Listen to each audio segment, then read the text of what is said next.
సరే, అగ్ని గురించి ఫస్ట్ క్వశ్చన్ అడుగుతున్నాను. ఏ తండ్రి తన కుమారుని బలి ఇవ్వడానికి నిప్పును తీసుకొని వెళ్ళాడు?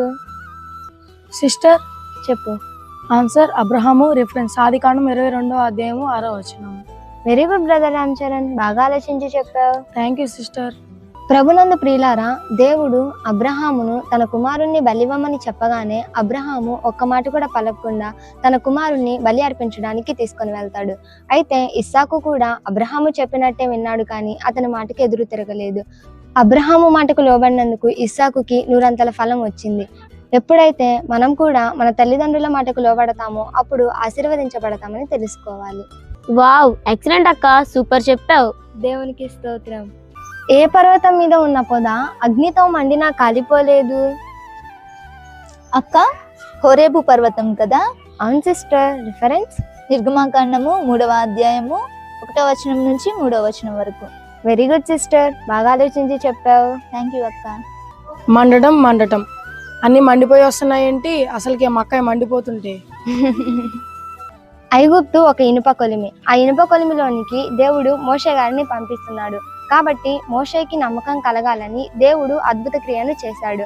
అలానే మన జీవితంలో కూడా అగ్ని లాంటి సమస్యలు వచ్చినా వాటిని ఎదుర్కోవాలని తెలుసుకోవాలి. అక్క, విన్నావా? అగ్ని లాంటి సమస్యలు వచ్చినా కానీ తట్టుకోవాలంట. నువ్వు ఇంత అగ్నికే బాధపడుతున్నావు. విన్నాలే. అక్క, నీ చెయ్యి కాలిపోయిందంట కదక్క, అందరూ చెప్తున్నారు, నిజమేనా? నువ్వు ఒక్కదానివే అడగలేదనుకున్నా, నువ్వు అడిగావా? ఓదార్చడానికి అడిగిందిలే మౌనిక. 5th క్వశ్చన్ అడుగుతున్నాను. సర్పమును అగ్నిలో పడవేసిన వ్యక్తి ఎవరు? అక్క, ఆన్సర్ నేను చెప్తాను. చెప్పు. ఆన్సర్ పౌలు. రిఫరెన్స్ అపోస్తలుల కార్యములు 28వ అధ్యాయము 1వ నుంచి 5వ వరకు. వెరీ గుడ్ మహి, బాగా ఆలోచించి చెప్పావు. థ్యాంక్ యూ అక్క. ప్రభునందు ప్రియులారా, అక్కడ పౌలు గారిని ఆ సర్పము పట్టుకున్నా కూడా అతడు దాన్ని ఇదిలించి అగ్నిలో పడవేశాడు. అలాగనే మన జీవితంలో కూడా అలాంటి సమస్యలు ఎదురైనప్పుడు మనం వాటిని ఎదుర్కొని దేవుని మీద నమ్మకం ఉంచాలని తెలుసుకోవాలి.